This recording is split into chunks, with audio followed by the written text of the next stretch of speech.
Dallas has just been on a tear. I believe we can attribute that to Jason Robertson. Also, Jake Ottinger, who's really stepped in. Yeah, so we can compare a rookie QB to a toddler.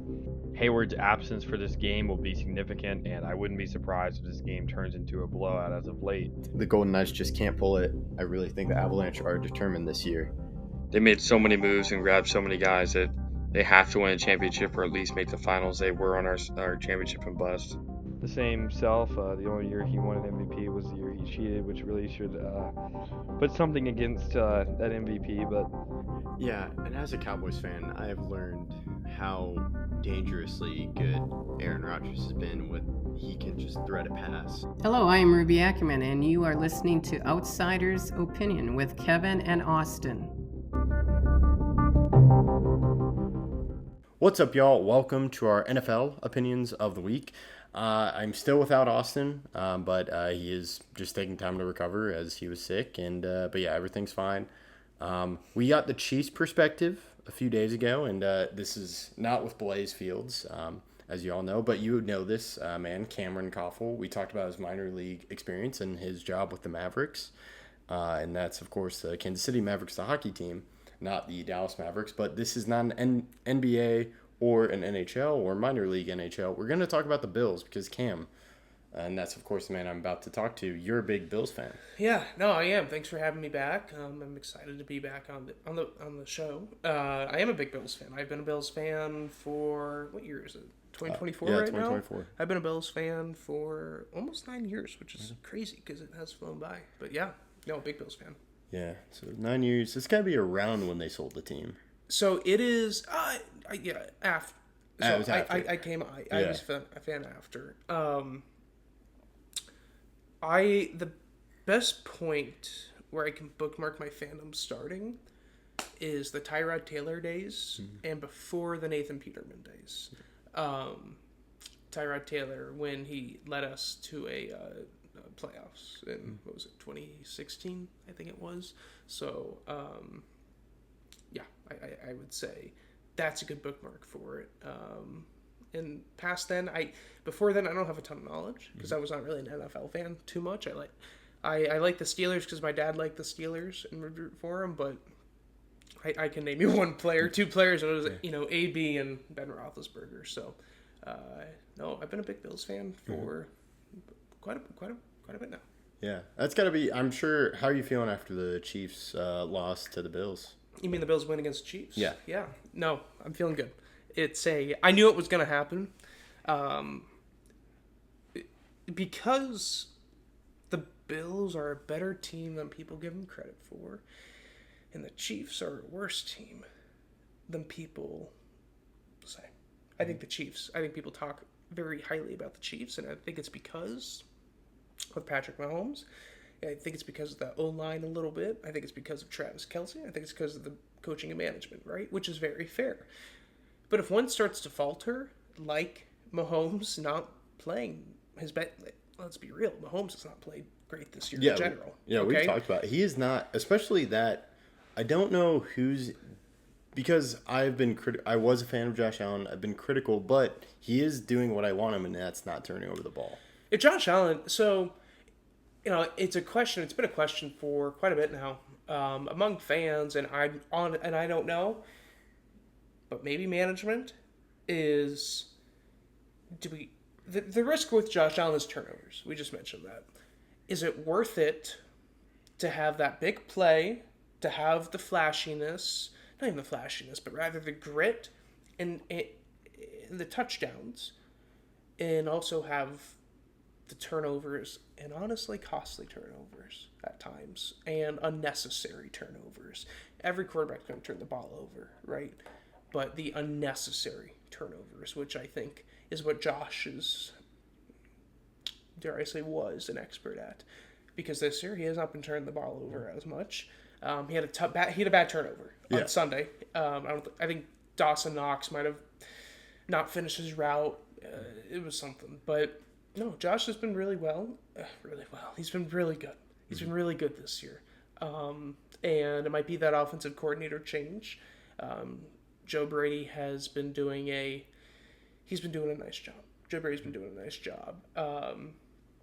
So I think it's I think honestly being the OC for the Bills, offensive coordinator for the Bills, is pretty easy. Like, Josh, just do your thing. I do think Josh has done something because we've seen it before. I think I go to the 2020 year of like that was when Josh Allen was, I would say, competing. I think that's when he became relevant on the national stage. Yeah, and he wasn't turning over the ball over, and then you had those next few seasons where he just was turning the ball over, and I won't harp on his bad interception because Mahomes had one that Mahomes was.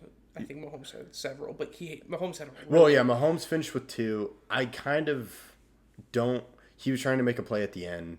Yeah, no, that's the first interception. The first interception. It wasn't good. He got pulled down a little bit. The ball sailed on him. I won't even fully put it on him, but I think he was trying to make a play when it wasn't necessary.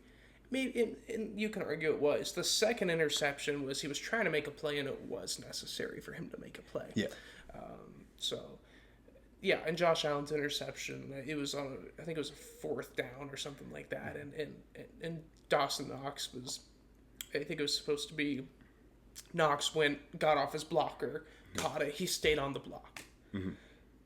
And he didn't get off his blocker, and actually his blocker caught the interception, caught the football. So, yeah, that's kind of what that's what I take of that. Yeah.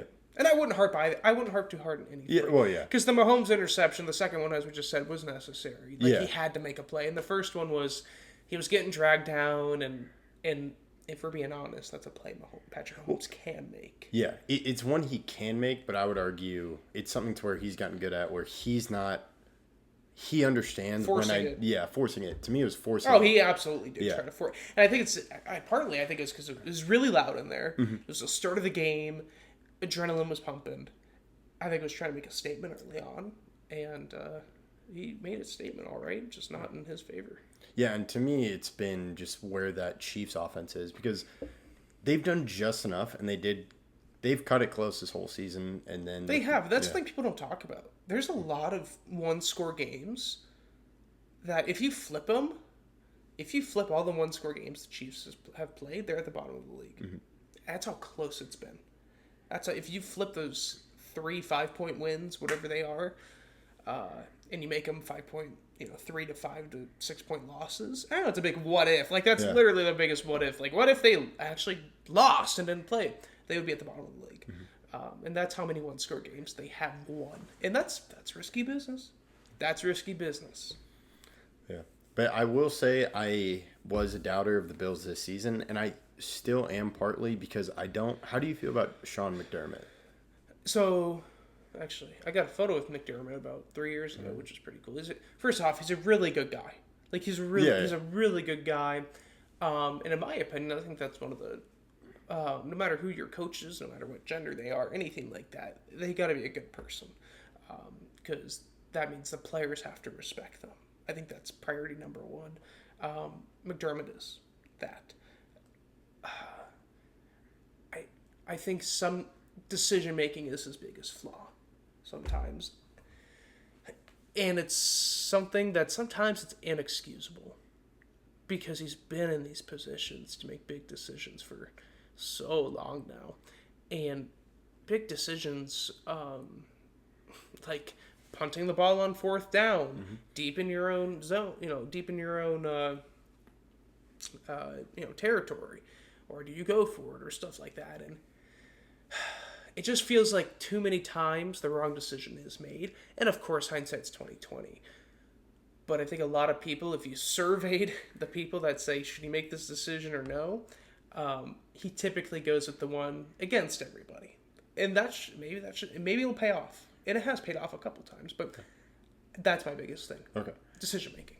I will give credit. He did the right thing going for 4th in that Chiefs-Bills game, but he's... always... Josh Allen always was going to do that. And that's...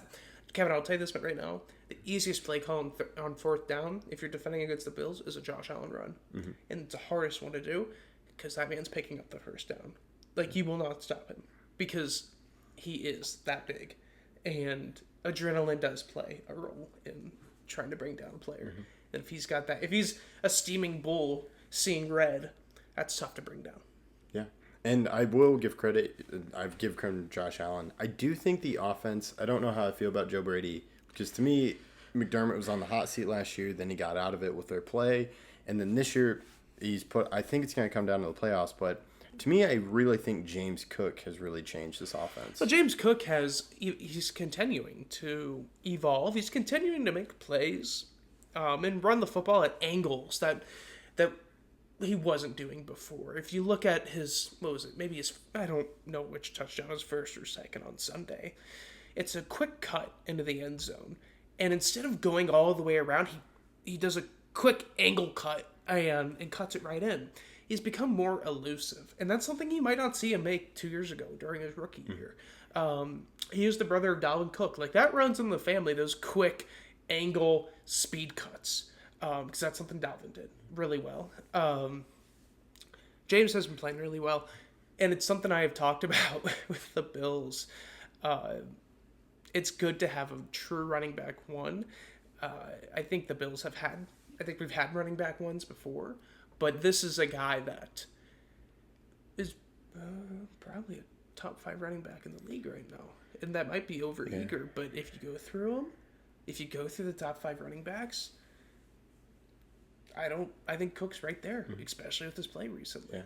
He's very good, and the thing that to me helps is I think in previous years Allen put it on himself, and the team put it on him of like we're gonna go as far as you take us. I think James Cook and having a great run game, He could bail you out. yeah, and it gives something the offense coordinator of instead of I know Josh Allen probably runs it still like he did in that 4th down, but not as much because I'm trying to think of a good running back that Josh Allen has had. He's had good, not great, and a good run game. Oh, he had Singletary. Singletary was he was certainly very serviceable. Cook is more elusive. Cook is better. We've had we took a guy out of Utah. I don't know why is his name escaping me right now. I'm thinking of the same guy.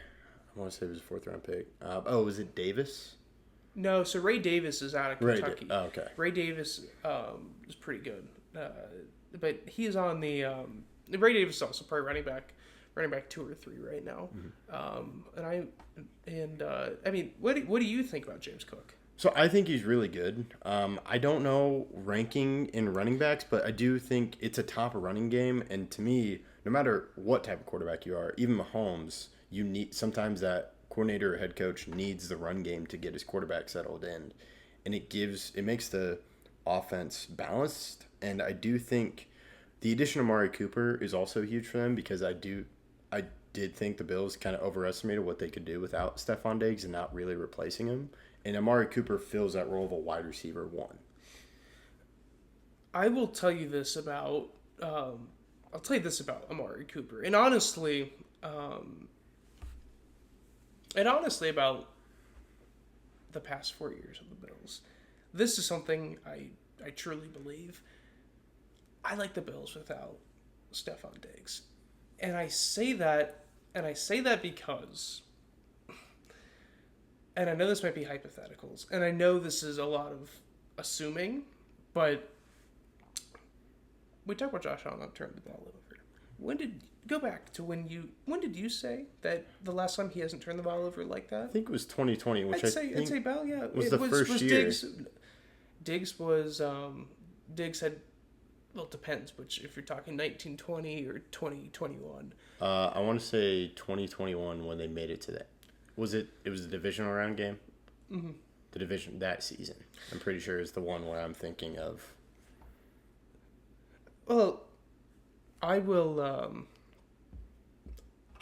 I'll say this. I'll say this about Josh Allen and his connection with receivers.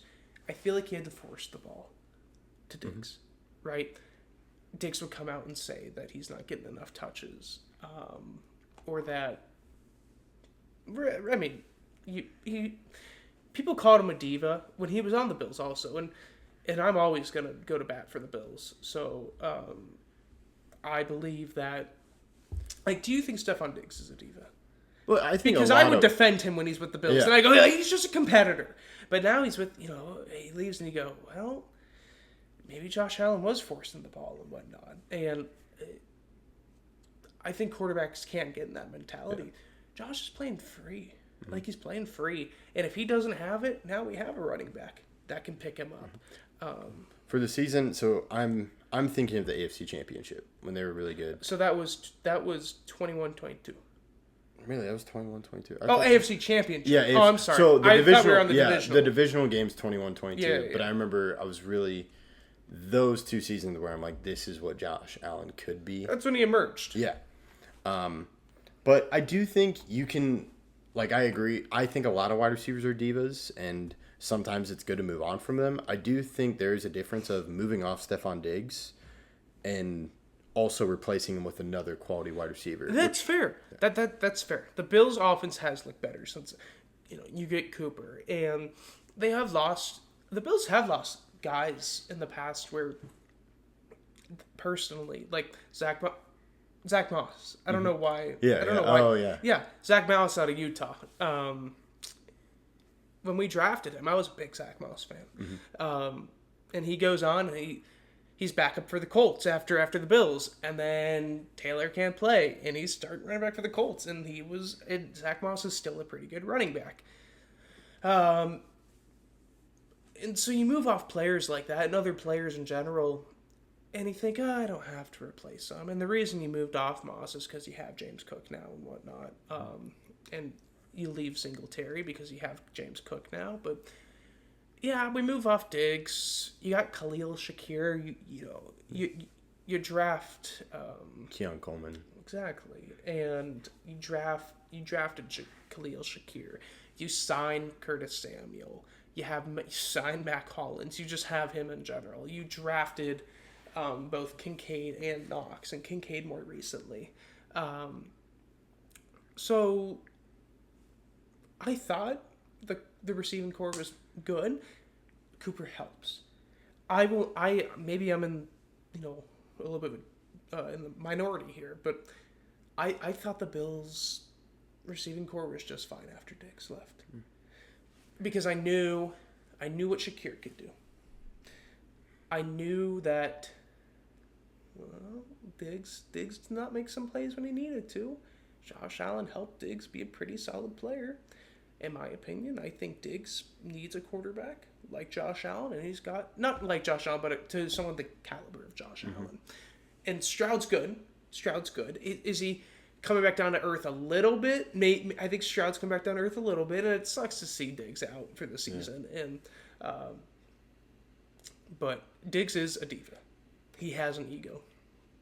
Maybe it'll win you football games. I don't know. But it was time for him to go. So I think Cooper helps. Yes. Is it a game breaker? It could be. But the offense continues to get better. It was not bad, which is why I say Cooper helps. Yeah. Is it a game breaker? We'll see. He's made some big plays, right? But I still think the most talented receiver on that team is Khalil Shakir. I just do. What he does after the catch, he'll gain. You can throw a screen to him. You can throw a quick out or something like that, quick in, and he'll get you an extra 8 yards. And I think that's something that picks up a first down. Yeah, he's made some key plays in that game, and I know we're focusing a lot on the game and the season in general. It's been one where it's been really good. They only have 2 losses, and I do think Cooper helps them in the offense of just, it gives someone defenses have to respect. Shakir may get there, but I don't think he's there yet, so teams are willing. Here's an interesting, and that's an interesting point you bring up, because absolutely, with some of the star wide receivers and players in general, you have to figure out a way to, as a defense, you have to figure out how we're going to stop them. Something with Shakir, and I might just be too caught up in it all, but how do you game plan for Khalil Shakir? Do you guard the quick passes so he can't get those extra 8 yards, but then he'll beat you another way? I think there's so many ways Khalil Shakir can beat you.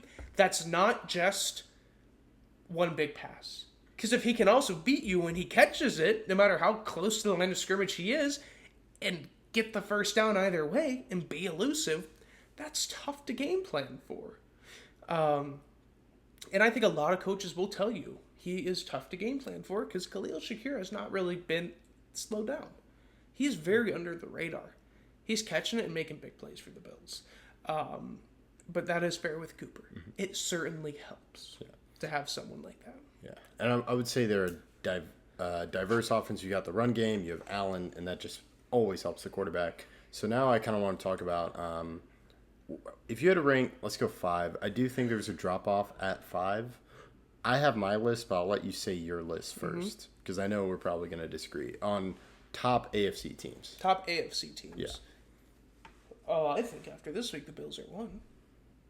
That's where we disagree. And that's fair. Why do you and give me one word, and I'll get back to it. One word as to why you think the Chiefs are 1. Coaching. Okay, that's okay. Record is also a fair thing to say because the Chiefs do have a better record by one win/loss. And coaching is fair. I would go Bills 1. In regular season doesn't matter, but Bills 1, Chiefs 2. I would go Steelers 3. I think the Steelers are 3.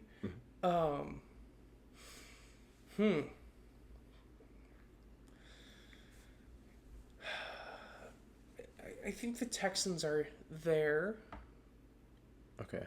in the top 5. They're not in my top 5. The top 5. So the listeners, I did this with Blaze too. He and What I do you agreed. think? So my 1 is Chiefs. My That's fair. 2 is Steelers. Okay. Then thinking about it, this one's tough. I'm debating between Ravens, Bills. And I think here's my thing with the Ravens. Do I think they would probably be 5 for me? And that's because they are a one-trick pony. They just are. I know, don't get me wrong. I know Derrick Henry's very good. I know he is. But the Ravens have shown a couple times that they are not as good of a team as people think they are. And if Lamar Jackson isn't firing, and Justin Tucker isn't kicking the ball well, right? I think I could be talked about moving them up to 4. But I think the Bills are ahead of them, and I know the Bills lost to them. I know the Bills got blown out by them. I also think it's a different Bill. I think it's a better Bills team now. Yeah, that's where I disagree I understand having Bills. I think I'm going to go Ravens over Bills, but it's a slight edge. Even because Lamar Jackson is struggling in playoffs. That's his biggest thing. I do think this is a big playoff year in performance with Jackson and Allen. Allen has performed well, just hasn't gotten the wins against Mahomes in the playoffs, and Jackson just really hasn't shown up in the playoffs. I do think you mentioned they're a one-trick pony, but it's a dominant one. It's real. If he's going, the Ravens will win. Yeah. It's just a question of if he's going, how the opposing team schemes for him, if the opposing team can shut him down. Because if the opposing team can shut down Lamar Jackson, the Ravens will not win the football game.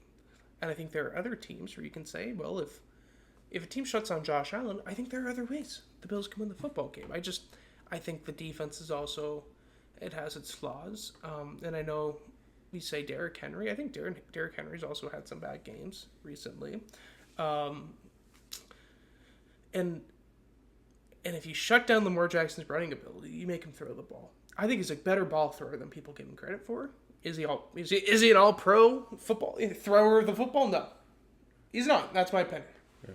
So I'm a big Lamar Jackson. I think he's really good. I've enjoyed this renaissance of when he was on the market and people were like, no, don't go. And now in competition for the MVP, I do think they haven't given him enough weapons, but I think they could do a lot with running the ball. But I think I'm going to keep Ravens above Bills because of also John Harbaugh. And I'm just not a big fan of Sean McDermott.